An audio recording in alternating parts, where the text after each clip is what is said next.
국가의 운명을 건 거대한 자본을 어디에 어떤 순서로 태울 것인가. 150조 원이라는 판돈 앞에서 세계는 일본의 손을 들어줬습니다. 수소를 만들고 운송하고 선점하는 전략. 승부는 이미 끝난 듯 보였습니다. 하지만 한국은 질문을 던졌습니다. 가져오는 것 다음은 무엇인가? 길을 먼저 깐 나라와 그 위를 달릴 심장을 먼저 만든 나라. 그 순서의 차이가 미래 에너지 패권의 주인을 갈라놓았습니다.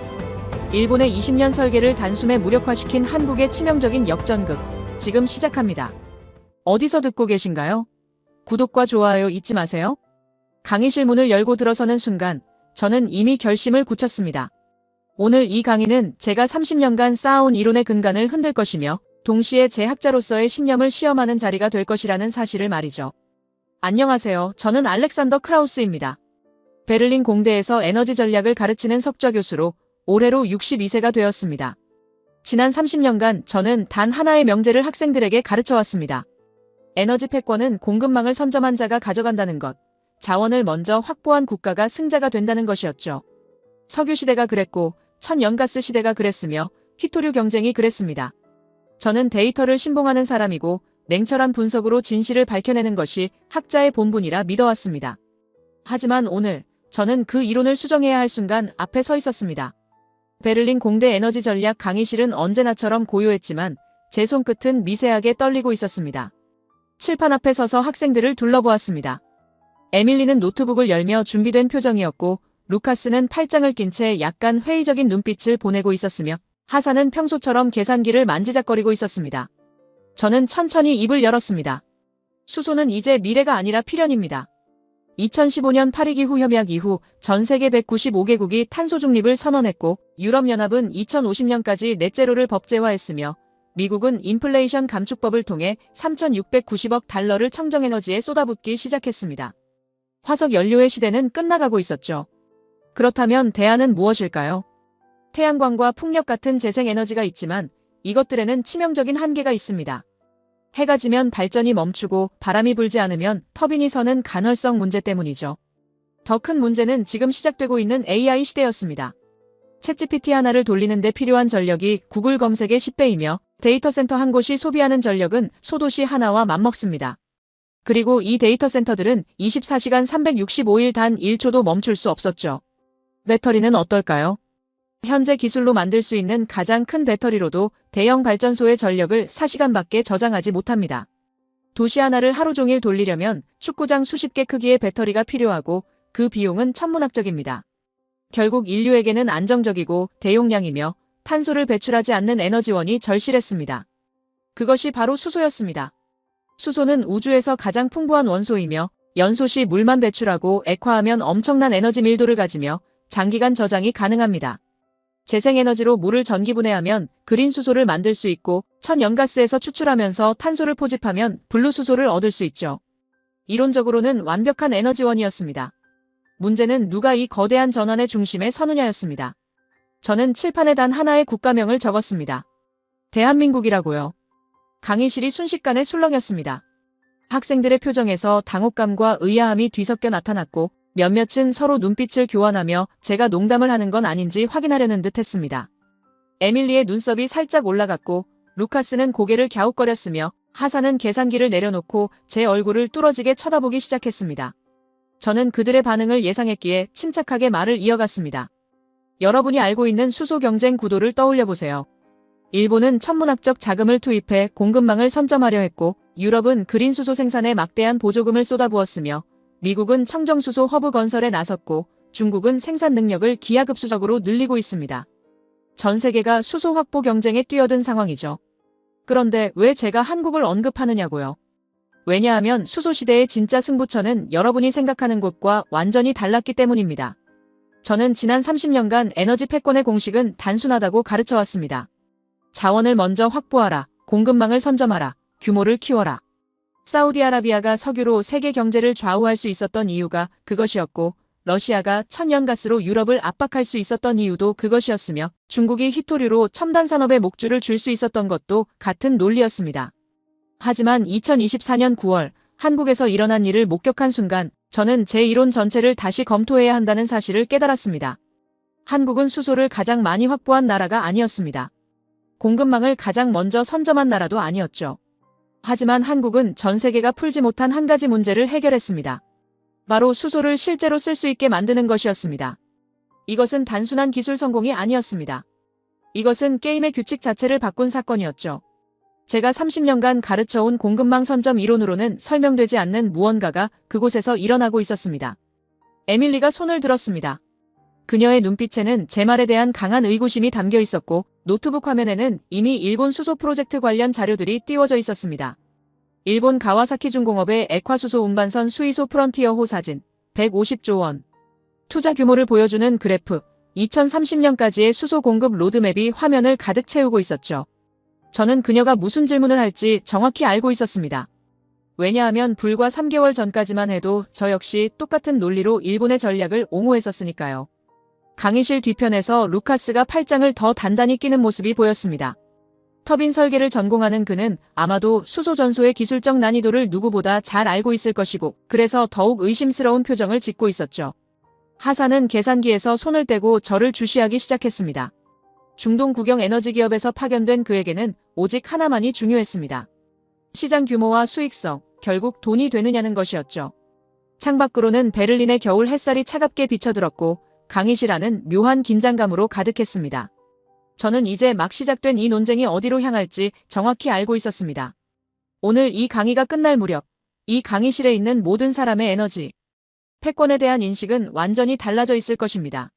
그리고 어쩌면 저 자신도 30년간 굳게 믿어온 신념을 버리고 새로운 이론을 받아들여야 할지도 모릅니다. 저는 천천히 숨을 들이쉬었습니다. 지금부터 제가 할 이야기는 단순히 한국가의 성공 사례가 아니라 산업전환의 본질이 무엇인지에 대한 근본적인 질문이 될 것이기 때문이었습니다. 수소시대의 진짜 승자는 연료를 먼저 확보한 나라가 아니라 연료를 쓰게 만드는 구조를 먼저 완성한 나라가 될 것입니다. 그리고 그 나라는 바로 한국이었습니다. 에밀리가 손을 들자마자 저는 고개를 끄덕였습니다. 그녀는 노트북 화면을 돌려 프로젝터에 연결했고 곧 강의실 앞 스크린에 일본 수소 프로젝트의 화려한 자료들이 펼쳐졌습니다. 액화수소 운반선 수이소 프론티어호가 파란 바다를 가르는 사진, 150조 원이라는 숫자가 굵게 표시된 투자 규모. 그래프, 2030년까지의 수소 공급 로드맵이 차례로 나타났죠. 교수님, 죄송하지만 이해가 되지 않습니다. 에밀리의 목소리에는 확신이 가득했습니다. 저는 지난 1년간 일본의 수소 전략을 연구해왔고 그들의 접근 방식이야말로 가장 합리적이라고 판단했습니다. 일본은 이미 2017년부터 세계 최초로 국가 차원의 수소 기본 전략을 수립했고 2050년 탄소 중립을 달성하기 위해 150조 원이라는 천문학적 자금을 투입했습니다. 이것은 단순한 투자가 아니라 에너지 패권을 선점하기 위한 국가 전략이었죠. 그녀는 화면을 넘기며 설명을 이어갔습니다. 일본 정부는 2023년 6월 수소 기본 전략을 개정하며 2040년까지 수소 공급량을 연간 1200만 톤으로 확대한다는 목표를 세웠습니다. 이를 위해 호주, 브루나이, 사우디아라비아, 칠레 등 전 세계 주요 수소 생산국들과 장기 공급 계약을 체결했고 액화수소 운송 인프라에만 수조 원을 쏟아부었습니다. 가와사키 중공업이 건조한 수이소 프론티어호는 세계 최초의 액화수소 운반선으로 영하 253도의 극저온에서 수소를 안전하게 운송할 수 있는 기술을 확보했죠. 저는 에밀리의 설명을 조용히 들으며 고개를 끄덕였습니다. 그녀가 제시하는 모든 데이터는 정확했고 논리 역시 탄탄했습니다. 불과 몇 달 전까지만 해도 저 역시 똑같은 자료를 학생들에게 보여주며 일본의 선견지명을 칭찬했었으니까요. 에밀리는 계속해서 말했습니다. 더 중요한 것은 공급망 확보입니다. 일본은 단순히 수소를 구매하는 것이 아니라 생산시설에 직접 투자하고 있습니다. 호주 빅토리아주의 브라운 석탄에서 수소를 추출하는 프로젝트, 브루나이의 유기화학 수소 캐리어 기술, 사우디아라비아의 블루수소 생산 시설까지. 일본은 전 세계 수소 생산의 핵심 고리를 장악하고 있습니다. 이것이야말로 에너지 안보를 확보하는 가장 확실한 방법 아닙니까? 강의실 분위기가 바뀌기 시작했습니다. 학생들은 고개를 끄덕이며 에밀리의 주장에 공감하는 표정이었고 루카스조차 팔짱을 풀고 화면을 주시하기 시작했습니다. 하사는 계산기를 다시 들고 투자 규모를 계산하는 듯 했죠. 에밀리의 목소리에는 더욱 힘이 실렸습니다. 게다가 일본은 수소 저장과 활용 인프라도 구축하고 있습니다. 2025년까지 수소 충전소 1000기를 건설한다는 목표로 이미 전국의 충전 네트워크를 확대 중이고 수소 발전소 건설에도 막대한 투자를 진행하고 있습니다. 도쿄 인근에는 수소 전용 발전소가 이미 가동 중이며 2030년까지 수소 발전 비중을 10%까지 끌어올린다는 계획입니다.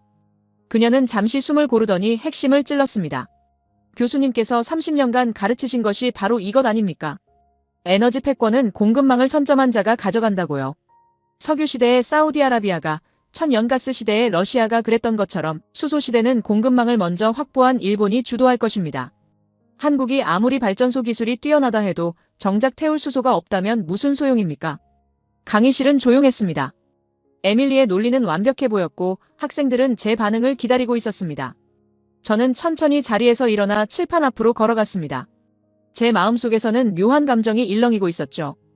에밀리가 펼친 논리는 제가 30년간 가르쳐온 이론의 정수였고 그녀는 제 가장 우수한 제자답게 그것을 완벽하게 소화하고 있었습니다. 하지만 바로 그 순간 저는 제가 왜 오늘 이 강의실에 섰는지를 다시 떠올렸습니다. 에밀리의 논리는 틀리지 않았습니다. 다만 불완전했을 뿐이죠. 그녀는 그리고 제가 에너지 전환에서 가장 중요한 질문 하나를 놓치고 있었습니다. 저는 칠판에 분필을 들었습니다. 에밀리, 훌륭한 분석입니다. 당신이 제시한 모든 데이터는 정확하고 논리도 탄탄합니다. 일본이 150조 원을 투자했다는 것도 사실이고 전 세계 공급망을 확보하고 있다는 것도 맞습니다. 저는 잠시 멈췄다가 다음 문장을 천천히 말했습니다. 하지만 한 가지 질문을 하겠습니다. 그 수소를 어디서 쓸 건가요? 에밀리의 표정이 살짝 굳었습니다. 저는 칠판에 큰 글씨로 적었습니다. 전기는 어디서 만드는가? 그리고 학생들을 돌아보며 말했습니다. 수소를 확보하는 것은 절반입니다. 나머지 절반은 그것을 안전하게, 효율적으로, 경제적으로 태워서 전기를 만드는 구조입니다. 그리고 바로 여기에 일본이, 그리고 전 세계가 직면한 진짜 문제가 숨어 있습니다. 강의실의 공기가 다시 긴장으로 물들기 시작했습니다. 학생들은 제 다음 말을 기다리며 자세를 고쳐 앉았고 에밀리는 노트북 화면을 응시한 채 입술을 깨물고 있었습니다. 루카스의 눈빛이 날카로워졌고 하사는 계산기를 내려놓고 메모를 시작했죠. 저는 천천히 말을 이어갔습니다. 지금부터 우리가 살펴볼 것은 공급의 문제가 아닙니다. 사용의 문제입니다. 그리고 이 질문 앞에서 150조 원의 의미는 완전히 달라지기 시작합니다. 칠판에 적힌 문장을 다시 한번 또박또박 읽었습니다. 전기는 어디서 만드는가? 학생들의 표정이 미묘하게 변하기 시작했습니다. 너무나 당연한 질문처럼 보였지만 그 속에 숨겨진 함의를 아직 정확히 파악하지 못한 듯했죠. 저는 분필을 들고 칠판에 큰 원을 그리기 시작했습니다. 여러분, 지금 이 순간 전 세계에는 몇 개의 발전소가 가동 중일까요? 정확한 숫자를 아는 사람은 없지만 LNG 발전소만 해도 수천 기에 달합니다. 미국에 약 1800기, 유럽에 500기 이상, 아시아 전역에 걸쳐 수백 기가 24시간 쉬지 않고 돌아가며 전기를 만들어내고 있습니다. 이 발전소들은 하나같이 천연가스를 태우도록 설계되었고 지난 수십 년간 인류 문명의 전력을 책임져 왔죠. 저는 원안에 작은 그림들을 그려넣기 시작했습니다. 터빈, 연소기, 배관, 제어 시스템, 그리고 각각의 화살표를 그으며 설명을 이어갔습니다. 발전소는 단순한 기계가 아닙니다. 이것은 수십 년에 걸쳐 최적화된 정밀한 시스템이에요. 천연가스의 연소 온도, 압력, 유량 모든 것이 천연가스라는 특정 연료에 맞춰져 있습니다. 연소기의 노즐 크기부터 터빈 블레이드의 각도, 냉각 시스템의 용량까지 모든 부품이 천연가스 연소를 전제로 설계되었죠. 에밀리가 노트북 화면을 내려다보며 무언가를 검색하기 시작했습니다. 루카스는 팔짱을 끼고 칠판의 그림을 뚫어지게 쳐다보고 있었고 하사는 메모를 하다 말고 펜을 멈춘 채 제 말에 집중하고 있었습니다. 그렇다면 수소는 어떨까요? 저는 칠판 옆에 또 다른 원을 그렸습니다. 수소는 천연가스와 완전히 다른 연료입니다. 연소 속도가 천연가스보다 8배 빠르고 화염 온도는 100도 이상 높으며 분자 크기는 훨씬 작아서 미세한 틈으로도 누출됩니다. 더 중요한 것은 역화 현상입니다. 수소는 연소 속도가 너무 빠르기 때문에 불꽃이 연소기 안쪽으로 역류할 수 있고 이것이 발생하면 발전소 전체가 폭발할 수 있습니다. 강의실이 조용해졌습니다. 학생들은 제 말의 의미를 하나씩 이해하기 시작한 듯 보였습니다. 저는 두 개의 원을 손가락으로 가리키며 다음 문장을 천천히 발음했습니다. 그러니까 일본이 아무리 수소를 확보해도 그것을 태울 발전소가 없다면 무용지물입니다. 기존 LNG 발전소에 수소를 그냥 넣을 수는 없습니다. 폭발하거든요. 루카스가 처음으로 입을 열었습니다. 그렇다면 새로운 수소 전용 발전소를 건설하면 되지 않습니까? 그의 목소리에는 여전히 회의가 섞여 있었지만 동시에 진지한 질문이기도 했습니다. 저는 고개를 끄덕이며 대답했습니다. 좋은 질문입니다, 루카스. 그렇다면 비용을 계산해 봅시다. 저는 칠판에 숫자들을 적기 시작했습니다. 대용량 LNG 발전소 한 기를 새로 짓는 데 드는 비용은 약 1조 원에서 2조 원입니다. 부지 확보, 설계, 건설, 시운전까지 최소 5년에서 7년이 걸리죠. 그리고 전 세계에 LNG 발전소가 수천 기 있다고 했습니다. 만약 이 모든 발전소를 수소 전용으로 새로 지어야 한다면 필요한 비용은 수천조 원이 될 것입니다. 하산이 계산기를 두드리더니 낮은 신음소리를 냈습니다. 그는 숫자의 의미를 정확히 파악한 듯 했습니다. 저는 설명을 이어갔습니다. 더 큰 문제는 시간입니다. 2050년까지 탄소 중립을 달성해야 하는데 그때까지 남은 시간은 25년입니다. 만약 발전소 한 기를 짓는데 7년이 걸린다면 지금 당장 시작해도 3번밖에 교체할 수 없습니다. 게다가 건설 중에도 전기는 계속 공급되어야 하므로 기존 발전소를 그대로 가동하면서 새 발전소를 지어야 합니다. 이것은 현실적으로 불가능한 시나리오입니다. 에밀리가 화면에서 눈을 떼고 질문했습니다. 그렇다면 혼소는 어떻습니까? 천연가스와 수소를 섞어서 태우는 방식이요. 일본도 그 방식을 연구하고 있다고 알고 있습니다. 저는 고개를 끄덕였습니다. 맞습니다. 혼소는 하나의 해결책처럼 보입니다. 실제로 많은 국가들이 이 방식을 시도하고 있죠. 하지만 저는 칠판의 퍼센트 기호들을 적기 시작했습니다. 문제는 혼소 비율입니다. 기존 LNG 발전소에서 수소 혼소율은 보통 5%에서 20% 수준입니다. 일본이 목표로 하는 최대치가 30% 정도죠. 이것이 의미하는 바가 무엇일까요? 탄소 배출이 30% 줄어든다는 뜻입니다. 좋은 성과처럼 보이지만 여전히 70%의 탄소를 배출하고 있다는 뜻이기도 합니다. 저는 학생들의 얼굴을 하나씩 바라보았습니다. 2050년 탄소 중립 목표를 기억하십니까? 넷제로, 즉 배출량 제로를 의미합니다. 30% 감축이 아니라 100% 제거를 말하는 것입니다. 그렇다면 혼소는 과도기적 해결책일 뿐 최종 답이 될 수 없습니다. 결국 우리에게 필요한 것은 100% 수소 전소입니다. 강의실의 분위기가 무겁게 가라앉았습니다. 학생들은 이제 문제의 본질을 이해하기 시작한 듯 했습니다. 수소를 확보하는 것은 시작일 뿐이고 진짜 난관은 그것을 안전하게, 효율적으로, 경제적으로 사용하는 것이었죠. 저는 칠판의 두 원 사이에 큰 X자를 그었습니다. 이것이 바로 전 세계 에너지 산업이 직면한 딜레마입니다. 한쪽에는 수천 기의 LNG 발전소가 있고 다른 한쪽에는 수소라는 새로운 연료가 있습니다. 하지만 둘은 서로 호환되지 않습니다. 새로 짓자니 비용과 시간이 천문학적이고 혼소로 가자니 탄소 중립 목표를 달성할 수 없습니다. 그렇다면 답은 무엇일까요? 저는 잠시 멈췄다가 조용히 말했습니다. 바로 이 질문 앞에서 일본의 150조 원 투자는 절반의 해결책에 불과하다는 사실이 드러납니다. 수소를 가져오는 것만으로는 충분하지 않습니다. 그것을 쓸 수 있는 구조가 없다면 말이죠. 에밀리의 표정이 굳어졌습니다. 노트북 화면에 띄워져 있던 일본의 화려한 수소 운송 계획들이 갑자기 불완전해 보이기 시작했을 것입니다. 루카스는 턱을 괴고 깊은 생각에 빠진 듯했고 하사는 계산기를 내려놓고 팔짱을 꼈습니다. 저는 분필을 내려놓고 학생들을 바라보았습니다. 수소의 문제는 생산이 아니라 사용 구조였습니다. 그리고 바로 이 지점에서 세계 에너지 산업은 거대한 벽 앞에 서 있었습니다. 이 벽을 넘지 못하면 아무리 많은 수소를 확보해도 탄소 중립은 불가능합니다. 강의실은 침묵에 잠겼습니다. 창밖에 겨울 햇살이 기울어가고 있었고 학생들은 각자의 생각에 잠긴 채 아무 말도 하지 않았습니다. 저는 그 침묵 속에서 다음 장으로 넘어갈 준비를 했습니다. 왜냐하면 이제부터 이야기할 내용이 진짜 핵심이었으니까요. 강의실은 침묵에 잠겼습니다. 창밖에 겨울 햇살이 기울어가고 있었고 학생들은 각자의 생각에 잠긴 채 아무 말도 하지 않았습니다. 저는 그 침묵 속에서 칠판에 새로운 단어를 적기 시작했습니다. 좌초자산이라고요. 하산이 가장 먼저 반응했습니다. 그의 눈빛이 날카로워졌고 계산기를 다시 집어들었습니다. 중동 국영 에너지 기업에서 파견된 그에게 이 단어는 단순한 학술 용어가 아니라 실제 재무제표에 나타나는 숫자였을 것입니다. 저는 천천히 설명을 시작했습니다. 좌초자산이란 무엇일까요?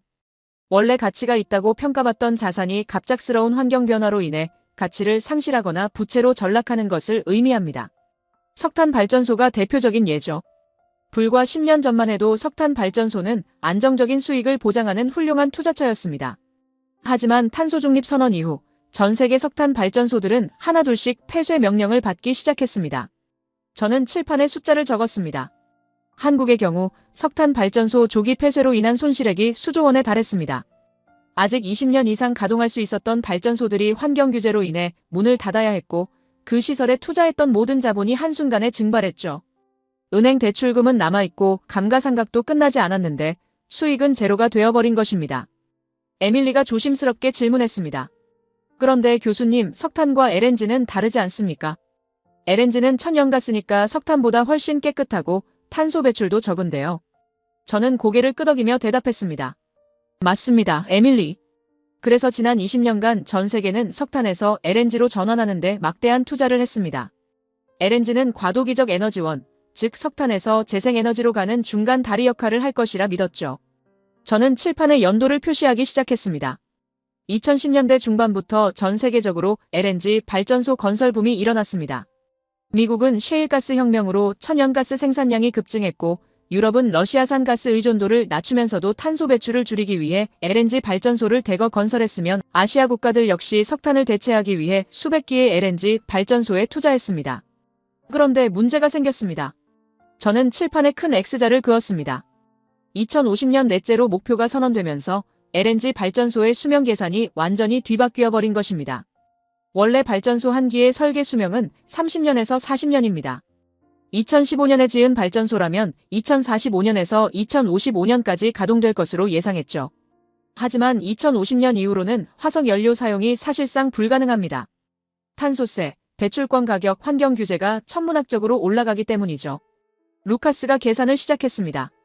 그렇다면 2015년에 지은 발전소는 35년이 아니라 25년밖에 못 쓴다는 말씀이신가요? 저는 고개를 끄덕였습니다. 정확히 그렇습니다. 그리고 2020년에 지은 발전소는 30년이 아니라 20년, 2025년에 짓는 발전소는 25년이 아니라 15년만 가동할 수 있습니다. 이것이 의미하는 바를 아십니까? 하산이 계산기를 두드리다가 고개를 들었습니다. 그의 표정이 어두워져 있었습니다. 투자 회수가 불가능하다는 뜻입니다. 발전소 건설에 투입된 자본을 회수하려면 최소 20년에서 25년은 안정적으로 가동해야 하는데 그 기간이 보장되지 않는다면 애초에 투자 자체가 성립하지 않습니다. 저는 하산의 분석에 동의하며 설명을 이어갔습니다. 맞습니다. 그래서 지금 전 세계 에너지 금융 시장에서는 LNG 발전소 프로젝트에 대한 대출 심사가 극도로 까다로워지고 있습니다. 은행들이 묻는 질문은 단 하나입니다. 2050년 이후에 이 발전소를 어떻게 운영할 것인가? 만약 명확한 답이 없다면 대출은 거부됩니다. 에밀리가 노트북에서 뭔가를 찾아보더니 조심스럽게 물었습니다. 그렇다면 이미 건설된 발전소들은 어떻게 됩니까? 전 세계에 수천 기가 있다고 하셨는데 그것들의 총 자산 가치는 얼마나 됩니까? 저는 칠판에 천천히 숫자를 적었습니다. 보수적으로 추정해도 수백조 달러입니다. 강의실이 다시 조용해졌습니다. 학생들은 그 숫자의 무게를 느끼고 있었습니다. 저는 설명을 계속했습니다. 이 발전소들은 대부분 연금펀드, 보험회사, 국영전력회사가 소유하고 있습니다. 즉, 수백만 명의 노후 자금이 이 자산에 묶여 있다는 뜻입니다. 만약 이 발전소들이 2050년 이전에 가동을 중단해야 한다면 그 손실은 누가 떠안습니까? 루카스가 낮은 목소리로 중얼거렸습니다. 결국 국민 세금이겠죠. 저는 고개를 끄덕였습니다. 맞습니다. 한국의 석탄 발전소 조기 폐쇄 보상금도 결국 전기요금과 세금으로 충당되었습니다. 그런데 LNG 발전소는 석탄 발전소보다 규모가 훨씬 큽니다. 만약 전 세계 LNG 발전소를 조기 폐쇄해야 한다면 그 비용은 상상을 초월할 것입니다. 저는 칠판에 두 가지 선택지를 적었습니다. 첫째, 막대한 비용을 들여 발전소를 조기 폐쇄하고 새로운 수소 발전소를 건설한다. 둘째, 2050년 탄소 중립 목표를 포기한다. 저는 학생들을 바라보며 물었습니다. 여러분이라면 어떤 선택을 하시겠습니까? 아무도 대답하지 않았습니다. 두 선택지 모두 받아들이기 어려웠기 때문이죠. 첫 번째는 경제적으로 감당할 수 없고 두 번째는 지구의 미래를 포기하는 것이나 다름없었습니다. 저는 천천히 말했습니다. 이것이 바로 좌초자산 위기의 본질입니다. 문제는 수소가 부족한 게 아닙니다. 이미 있는 발전소를 어떻게 살릴 것인가, 아니면 어떻게 정리할 것인가의 문제입니다. 그리고 이 질문에 대한 답을 찾지 못하면 에너지 전환은 불가능합니다. 하산이 계산기를 내려놓으며 말했습니다. 결국 핵심은 경제성이군요. 아무리 환경이 중요해도 수백조 달러의 손실을 감수할 수 있는 나라는 없습니다. 저는 동의하며 고개를 끄덕였습니다. 정확합니다. 그래서 전 세계는 딜레마에 빠졌습니다. 탄소 중립을 달성해야 하지만 그 과정에서 기존 자산을 모두 포기할 수는 없는 상황이었죠. 에밀리가 조용히 물었습니다. 그렇다면 해결책은 없습니까? 저는 잠시 침묵했다가 대답했습니다. 있습니다. 하지만 그 해결책은 공급망을 확보하는 것이 아니라 기존 발전소를 살리는 방법을 찾는 것이었습니다. 수소를 가져오는 것보다 훨씬 어려운 과제였죠. 강의실에는 무거운 긴장감이 흘렀습니다. 학생들은 이제 문제의 실체를 완전히 이해한 듯 했습니다. 일본의 150조 원 투자도, 유럽의 대규모 보조금도, 미국의 청정수소 허브도 모두 절반의 해결책에 불과했던 것입니다. 진짜 문제는 수소를 어떻게 공급하느냐가 아니라 기존 인프라를 어떻게 전환하느냐였습니다. 저는 분필을 내려놓고 학생들을 바라보았습니다. 그리고 바로 이 지점에서 한국의 접근 방식이 완전히 달랐다는 사실을 말씀드려야겠습니다. 창밖에 햇살이 완전히 기울었고 강의실은 어스름한 빛에 잠겨 있었습니다. 그리고 바로 이 지점에서 한국의 접근 방식이 완전히 달랐다는 사실을 말씀드려야겠습니다. 저는 칠판을 지우고 새로운 문장을 적기 시작했습니다. 질문이 달랐다고요. 학생들의 시선이 일제히 칠판으로 향했습니다. 저는 왼쪽에 하나의 질문을 적었습니다. 어떻게 수소를 확보할 것인가? 그리고 오른쪽에 또 다른 질문을 적었습니다. 어떻게 수소를 쓰게 만들 것인가? 두 문장은 비슷해 보였지만 그 안에 담긴 사고방식은 완전히 달랐습니다. 저는 첫 번째 질문을 가리키며 설명했습니다. 일본은 그리고 대부분의 국가들은 이 질문에서 출발했습니다. 수소 시대가 온다면 먼저 수소를 확보해야 한다. 생산지를 선점하고 운송 루트를 장악하며 저장 인프라를 구축한다. 이것은 매우 합리적인 접근입니다. 석유 시대에도 천연가스 시대에도 통했던 방식이었으니까요. 에밀리가 고개를 끄덕였습니다. 그녀는 여전히 이 논리가 타당하다고 생각하는 듯 했습니다. 저는 설명을 이어갔습니다. 하지만 이 접근 방식에는 하나의 전제가 숨어 있습니다. 수소를 확보하기만 하면 시장은 자연스럽게 형성될 것이라는 가정이죠. 공급이 수요를 창출한다는 논리입니다. 저는 두 번째 질문을 가리켰습니다. 반면 한국은 정반대 방향에서 시작했습니다. 수소를 아무리 많이 가져와도 그것을 태울 곳이 없다면 무용지물이다. 그렇다면 먼저 수소를 쓸 수 있는 구조를 만들어야 한다. 이것이 한국의 출발점이었습니다. 루카스가 손을 들었습니다. 그런데 교수님, 그 차이가 왜 중요합니까? 결국 둘 다 필요한 것 아닙니까? 공급도 있어야 하고 사용 구조도 있어야 하는 것 아닌가요? 저는 미소를 지으며 대답했습니다. 훌륭한 질문입니다, 루카스. 물론 둘 다 필요합니다. 하지만 어디서부터 시작하느냐에 따라 전체 전략이 완전히 달라집니다. 저는 칠판에 화살표를 그리기 시작했습니다. 일본의 방식을 보십시오. 먼저 150조 원을 투자해서 수소 공급망을 구축합니다. 호주에서 액화수소를 싣고 오고 브루나이에서 유기화학 캐리어를 확보하며 사우디에서 블루수소를 계약합니다. 그런 다음 이 수소를 어디에 쓸 것인지 고민합니다. 발전소를 새로 지을까, 혼소를 시도할까, 아니면 수소차 충전소를 늘릴까. 저는 화살표의 끝에 물음표를 여러 개 그렸습니다. 문제는 여기서 발생합니다. 수소는 이미 확보했는데 정작 그것을 대규모로 사용할 수 있는 인프라가 준비되어 있지 않습니다. 새로운 발전소를 짓자니 수조 원이 들고 기존 발전소는 수소를 못 태우며 혼소는 탄소 중립 목표를 달성할 수 없습니다. 결국 확보한 수소가 창고에 쌓이게 됩니다. 하산이 고개를 끄덕이며 메모를 했습니다. 그는 이런 상황을 재고 과잉이라고 표현할 것 같았습니다. 저는 이제 오른쪽 질문으로 시선을 옮겼습니다. 반면 한국의 접근을 보십시오. 한국은 먼저 물었습니다. 전 세계에 이미 수천 기의 LNG 발전소가 있다. 이것들을 그냥 버리기에는 자산 가치가 너무 크고 새로 짓기에는 비용과 시간이 부족하다. 그렇다면 이 발전소들을 수소로 전환할 수 있는 방법은 없을까? 만약 그것이 가능하다면 수소 수요는 폭발적으로 증가할 것이다.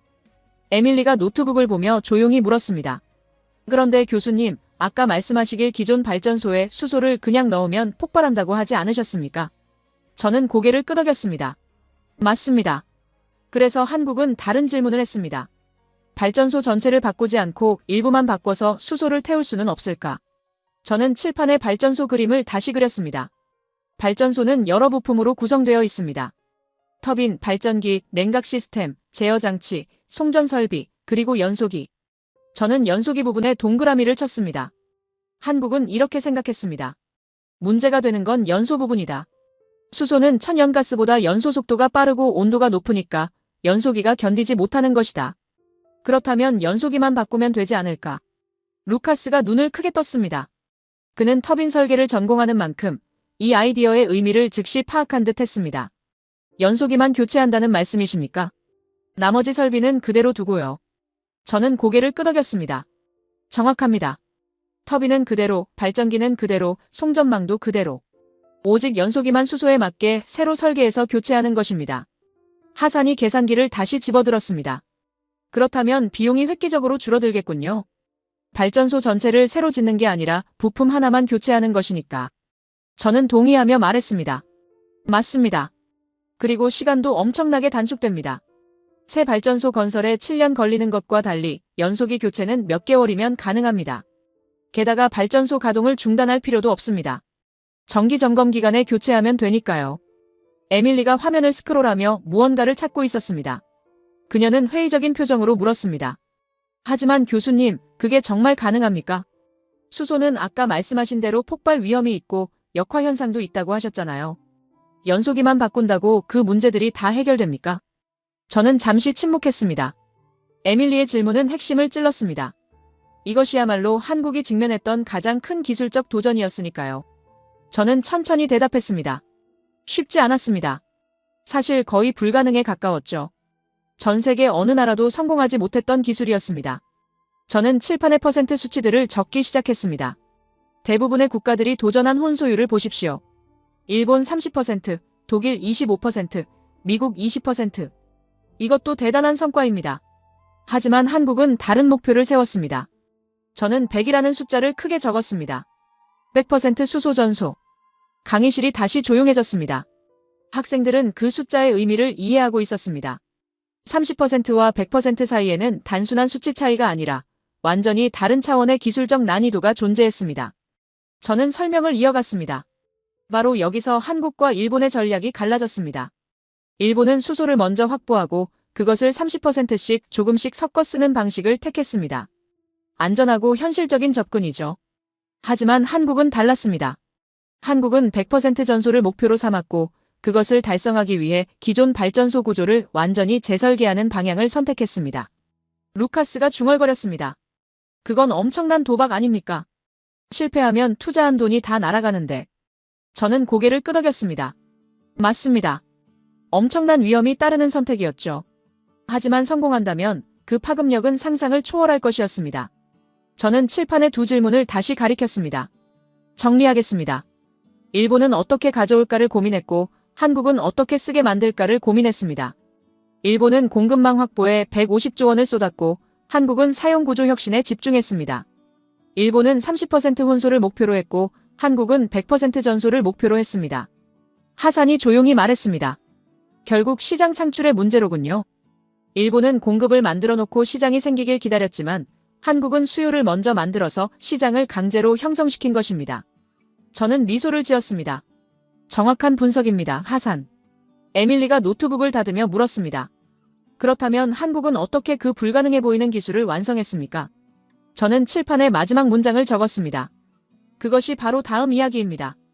창밖은 이미 어두워져 있었고 강의실 형광등 불빛만이 밝게 빛나고 있었습니다. 학생들의 눈빛은 처음과 달리 진지함으로 가득했고 그들은 이제 한국의 전략이 왜 다른지를 이해하기 시작한 듯 했습니다. 저는 칠판에 새로운 단어를 적었습니다. 레트로핏이라고요. 루카스가 즉시 반응했습니다. 개조라는 뜻입니까? 기존 설비를 업그레이드하는 것을 말하는 건가요? 저는 고개를 끄덕이며 대답했습니다. 정확합니다. 레트로핏은 기존 시설을 철거하지 않고 핵심 부품만 교체해서 성능을 향상시키는 기술을 의미합니다. 자동차로 치면 엔진만 바꾸는 것과 같죠. 차체는 그대로 두고 내연기관 엔진을 전기 모터로 교체하는 것입니다. 저는 칠판의 발전소 구조도를 다시 그리기 시작했습니다. 이번에는 더 세밀하게 각 부분을 표시했습니다. LNG 발전소의 핵심 구조를 보십시오. 가장 바깥에는 건물과 부지가 있고 그 안에 터빈이 있으며 터빈에 연결된 발전기가 있습니다. 그리고 터빈 앞쪽에 연소기가 위치하고 있죠. 연소기는 연료를 태워서 고온 고압의 가스를 만들어내고 이 가스가 터빈을 돌리며 터빈이 발전기를 구동시켜 전기를 생산합니다. 에밀리가 화면을 보며 질문했습니다. 그런데 교수님, 연소기만 바꾼다는 게 그렇게 간단한 일입니까? 연소 온도가 달라지면 터빈도 견디지 못하는 것 아닌가요? 저는 그녀의 통찰력에 감탄하며 대답했습니다. 훌륭한 지적입니다, 에밀리. 바로 그것이 핵심 기술이었습니다. 저는 연소기 부분을 확대해서 그렸습니다. 한국이 개발한 건 단순한 연소기 교체가 아니었습니다. 수소 전용 연소기를 새로 설계한 것이죠. 이 연소기는 세 가지 핵심 기술이 들어갑니다. 첫째, 역화 방지 시스템. 수소는 연소 속도가 빠르기 때문에 화염이 연소기 안쪽으로 역류할 수 있는데 이를 막기 위해 특수 설계된 노즐과 유량 제어 시스템이 필요했습니다. 저는 칠판에 화살표를 그리며 설명을 이어갔습니다. 둘째, 온도 제어 기술. 수소 화염은 천연가스보다 100도 이상 높기 때문에 기존 터빈이 견딜 수 있는 온도로 낮춰야 했습니다. 이를 위해 질소를 주입하거나 증기를 혼합하는 방식으로 연소 온도를 조절했죠. 셋째, 질소산화물 저감 기술. 고온 연소 시 질소산화물이 대량 발생하는데 이것 역시 환경 규제 기준을 통과해야 했습니다. 하산이 메모를 하다가 손을 들었습니다. 그렇다면 연소기 교체 비용은 얼마나 됩니까? 새 발전소를 짓는 것보다 훨씬 저렴하다고 하셨는데 구체적인 숫자가 궁금합니다.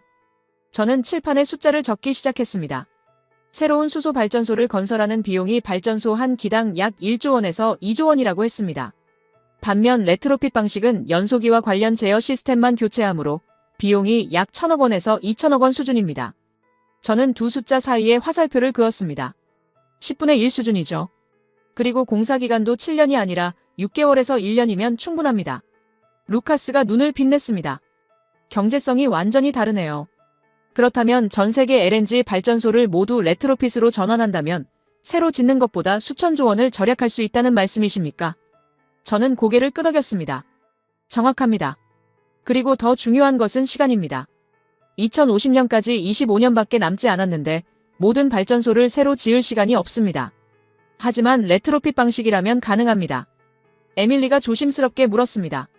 그런데 교수님, 왜 다른 나라들은 이 방법을 시도하지 않았습니까? 일본도, 독일도, 미국도 이런 접근을 하지 않은 이유가 있지 않을까요? 저는 잠시 침묵했습니다. 그녀의 질문은 핵심을 찔렀습니다. 저는 천천히 대답했습니다. 두 가지 이유가 있었습니다. 첫째는 기술적 난이도였습니다. 혼소와 전소는 완전히 다른 차원의 문제입니다.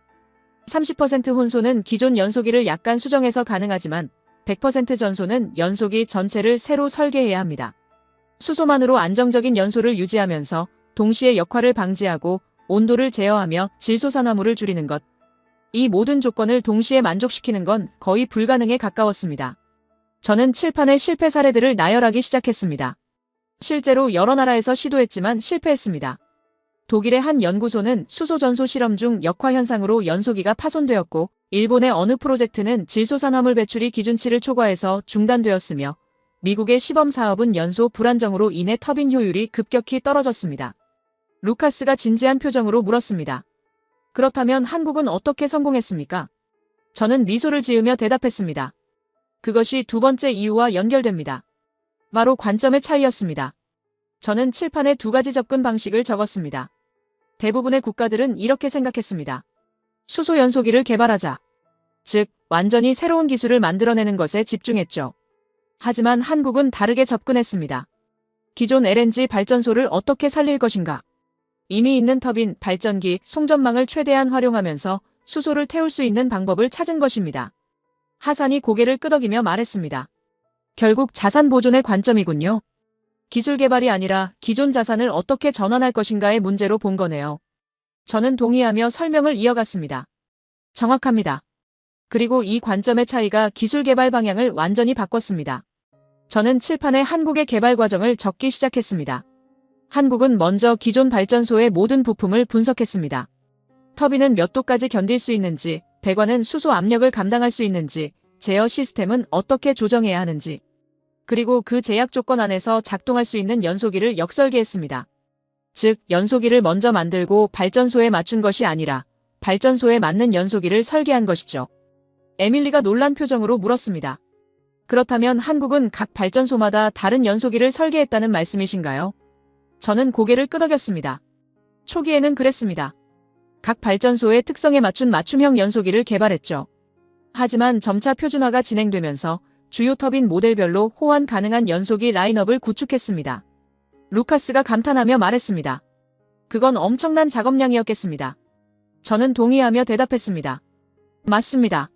하지만 그 결과는 놀라웠습니다. 한국은 전 세계 어느 나라도 달성하지 못한 100% 수소 전소를 실현했고 동시에 기존 발전소 자산을 모두 보존할 수 있었습니다. 저는 칠판에 마지막 문장을 적었습니다. 발전소를 부수지 않았습니다. 엔진만 바꿨습니다. 그리고 이것이 바로 레트로핏 전략의 핵심이었습니다. 하산이 계산기를 두드리며 중얼거렸습니다. 이건 단순한 기술 혁신이 아닙니다. 비즈니스 모델 혁신이네요. 기존 자산의 가치를 보존하면서 새로운 시장을 창출한 것입니다. 저는 미소를 지었습니다. 정확한 분석입니다. 하산. 그래서 전 세계가 주목하기 시작한 것입니다. 에밀리가 노트북을 열며 물었습니다. 그렇다면 한국이 개발한 이 연소기 기술은 다른 나라에도 적용할 수 있습니까? 저는 고개를 끄덕였습니다. 물론입니다. 그리고 그것이 바로 한국이 수소시대의 선두에 선 이유입니다. 일본이 150조 원을 들여 수소를 확보해도 그것을 태울 발전소가 필요합니다. 그런데 그 발전소를 만들 수 있는 기술을 한국이 가지고 있다면 시장의 주도권은 누구에게 있겠습니까? 강의실이 조용해졌습니다. 학생들은 이제 전체 그림을 이해하기 시작한 듯 했습니다. 공급망 확보와 사용 구조 혁신, 두 가지 중 어느 것이 더 중요한지가 명확해지고 있었습니다.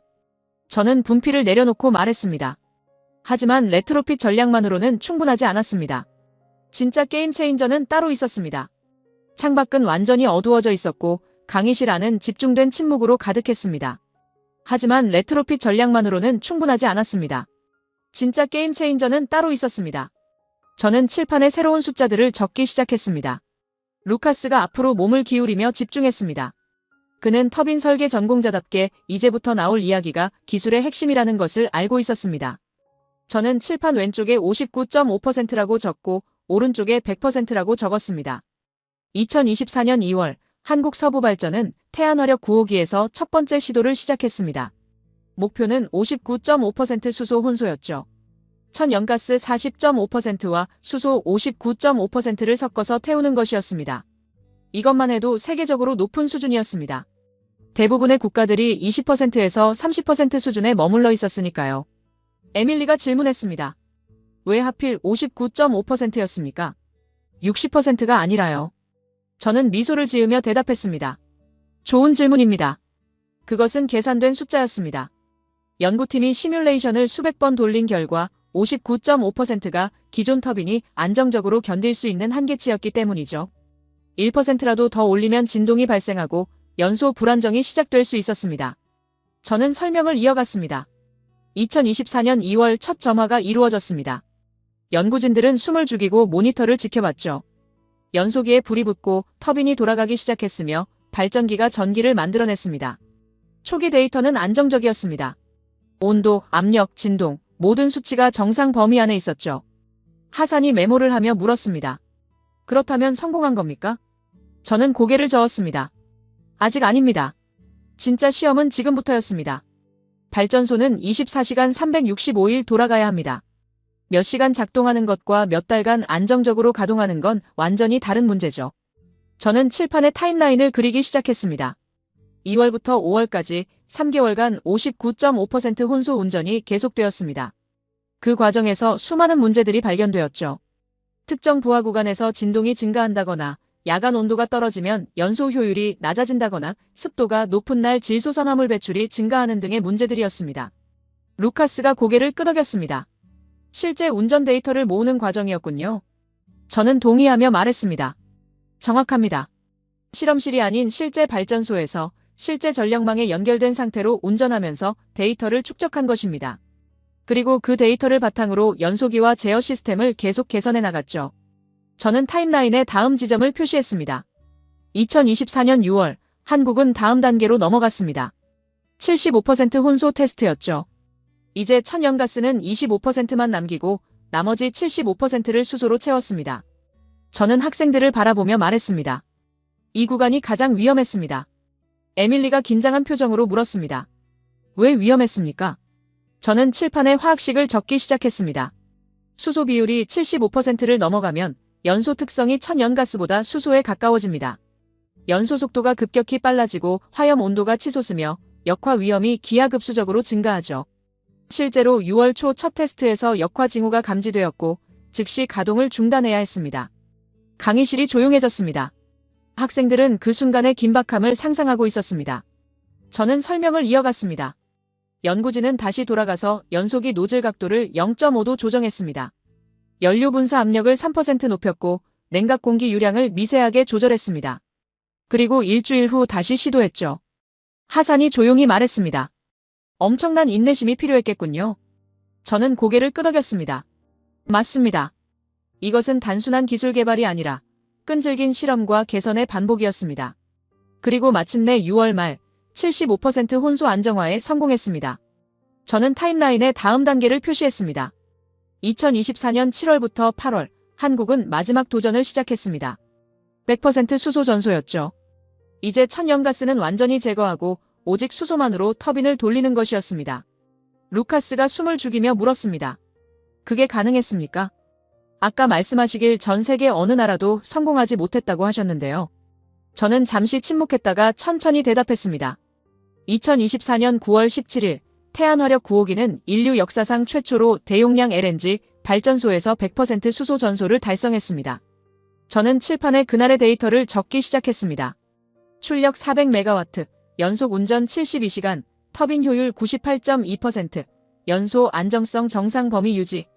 그리고 가장 중요한 수치, 질소산화물 배출량 9ppm. 에밀리가 깜짝 놀라며 소리쳤습니다. 9ppm이요. 세계 환경 기준이 200ppm이라고 하셨잖아요. 저는 고개를 끄덕이며 대답했습니다. 맞습니다. 한국은 기준치의 20분의 1 수준을 달성한 것입니다. 이것은 단순히 기준을 통과한 게 아니라 완전히 새로운 차원의 청정 기술이었죠. 저는 칠판에 비교 데이터를 적었습니다. 일본의 목표치 200ppm, 독일의 실험 결과 150ppm, 미국의 시범 사업 180ppm, 그리고 한국 9ppm. 저는 학생들을 바라보며 말했습니다. 어떻게 이것이 가능했을까요? 루카스가 대답했습니다. 연소온도 제어 기술이겠죠. 아까 말씀하신 질소 주입이나 증기 혼합 방식으로요.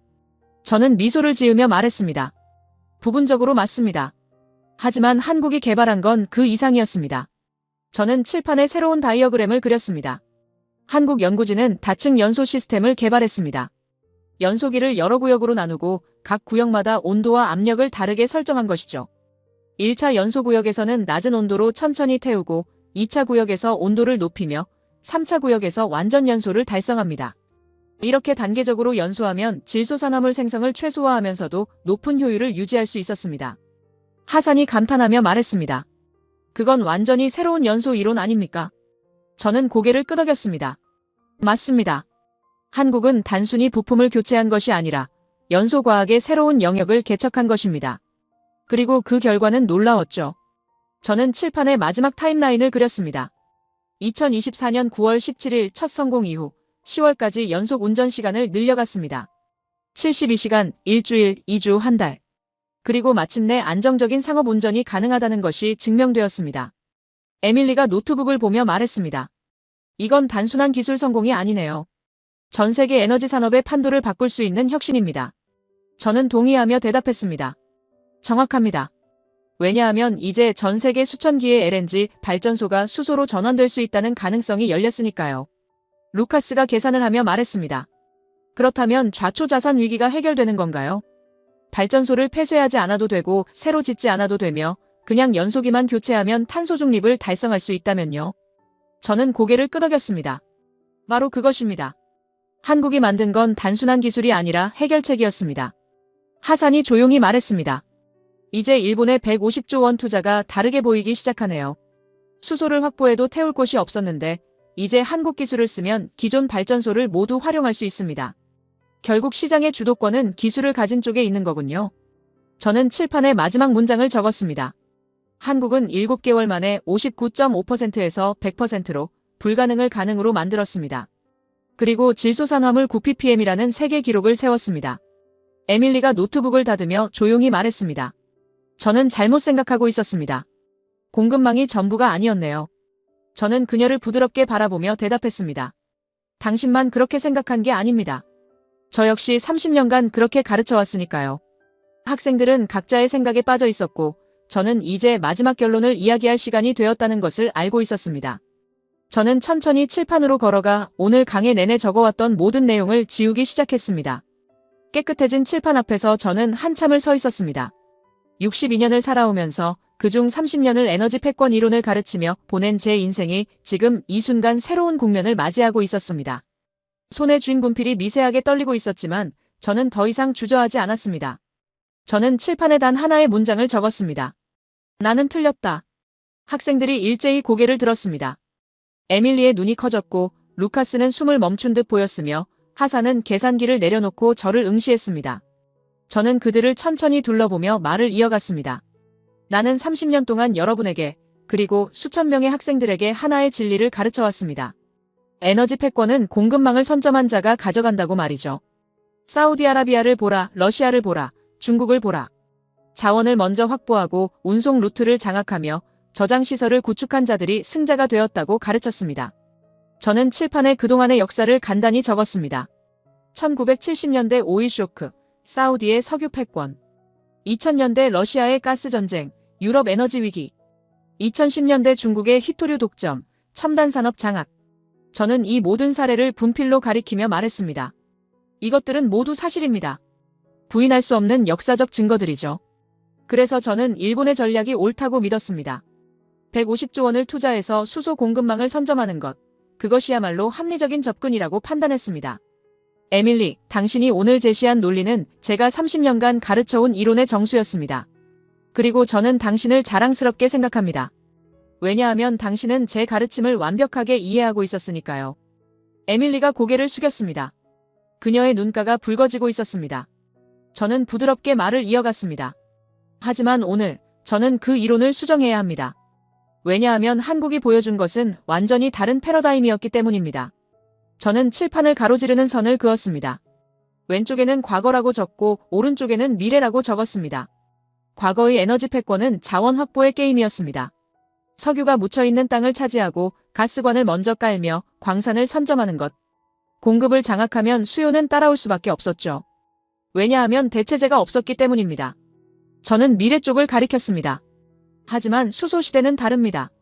수소는 우주에서 가장 풍부한 원소이고 물만 있으면 어디서든 만들 수 있으며 생산 기술도 이미 확립되어 있습니다. 문제는 공급이 아니었습니다. 문제는 전환이었죠. 루카스가 조심스럽게 말했습니다. 기존 인프라를 어떻게 바꾸느냐의 문제였다는 말씀이시군요. 저는 고개를 끄덕이며 대답했습니다. 정확합니다. 전 세계에는 수천 기의 LNG 발전소가 있고 수백조 달러의 자산이 묶여 있으며 수백만 명의 노후 자금이 걸려 있습니다. 이것을 어떻게 할 것인가? 버릴 것인가? 살릴 것인가? 바로 이 질문이 수소시대의 진짜 승부처였습니다. 저는 칠판에 두 가지 선택지를 적었습니다. 일본의 선택, 공급망 선점 후 인프라 구축. 한국의 선택, 인프라 전환 후 수요 창출. 저는 두 선택지를 비교하며 설명했습니다. 일본은 전통적인 방식을 택했습니다. 먼저 수소를 확보하고 그 다음 사용처를 찾는 것. 하지만 사용처를 만드는 데는 천문학적인 비용과 시간이 필요했고 좌초자산 문제를 해결할 수 없었습니다. 결국 150조 원을 투자했지만 정작 수소를 대규모로 쓸 수 있는 구조는 만들어지지 않았습니다.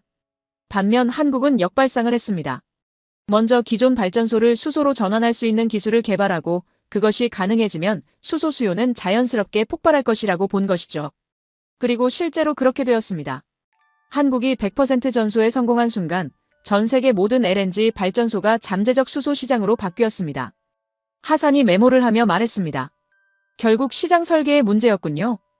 일본은 공급을 만들고 시장이 생기길 기다렸지만 한국은 수요 구조를 먼저 만들어서 시장을 강제로 형성시킨 것입니다. 저는 감탄하며 대답했습니다. 완벽한 분석입니다. 하산. 바로 그것입니다. 저는 칠판에 새로운 문장을 적었습니다. 패권은 자원을 먼저 확보한 자가 아니라 자원을 쓰게 만드는 구조를 만든 자가 가져간다. 강의실이 조용해졌습니다. 저는 학생들을 하나씩 바라보며 말을 이어갔습니다. 여러분, 이것이 제가 30년 만에 깨달은 진실입니다. 석유 시대에는 유전을 가진 자가 이겼고 천연가스 시대에는 가스관을 가진 자가 이겼습니다. 하지만 수소 시대는 다릅니다. 수소를 가장 많이 확보한 나라가 아니라 수소를 가장 효율적으로 쓸 수 있게 만든 나라가 승자가 됩니다. 에밀리가 조용히 물었습니다. 그렇다면 일본의 150조 원 투자는 실패한 건가요? 저는 고개를 저으며 대답했습니다. 아닙니다. 일본의 투자는 여전히 중요합니다.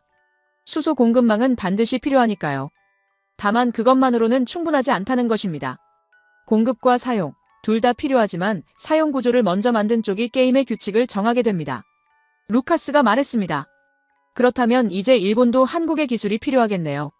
한국이 개발한 레트로핏 기술과 100% 전소 연소기가 없으면 일본이 확보한 수소를 제대로 쓸 수가 없으니까요. 저는 고개를 끄덕였습니다. 바로 그것입니다. 그래서 지금 전 세계가 한국을 주목하고 있는 것입니다. 저는 칠판의 마지막 문장을 적기 시작했습니다. 제 손은 더 이상 떨리지 않았고 오히려 확신에 차 있었습니다. 저는 학생들을 향해 돌아서며 천천히 말했습니다.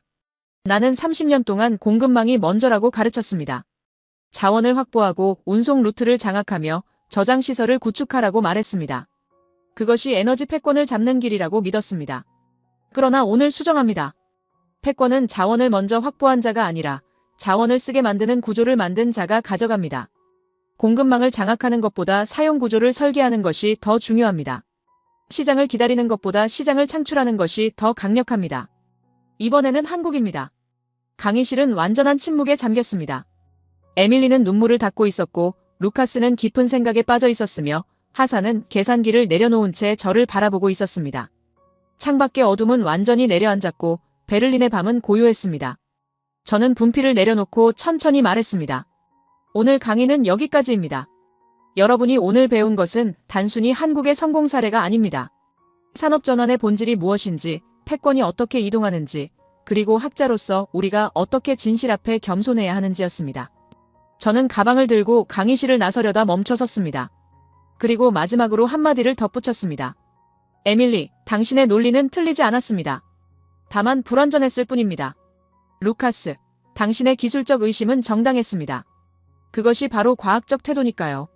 하산, 당신의 경제 분석은 탁월했습니다. 시장을 이해하는 사람만이 진정한 변화를 만들 수 있습니다. 저는 문 앞에서 돌아서며 학생들을 마지막으로 바라보았습니다. 그리고 여러분 모두에게 감사합니다. 오늘 여러분은 저로 하여금 30년 된 이론을 수정할 용기를 주었습니다. 진실 앞에서 겸손해지는 것, 그것이 학자의 본분이라는 것을 다시 한번 일깨워 주었습니다. 강의실 불을 끄며 저는 복도를 걸어갔습니다. 베를린 공대의 긴 복도는 텅 비어 있었고 제 발걸음 소리만이 메아리쳤습니다. 하지만 제 마음은 이상하게도 가벼웠습니다. 30년간 굳게 믿어온 이론을 수정한다는 것은 고통스러운 일이지만 동시에 진실을 발견했다는 기쁨이기도 했으니까요. 건물을 나서며 차가운 베를린의 밤 공기를 들이마셨습니다.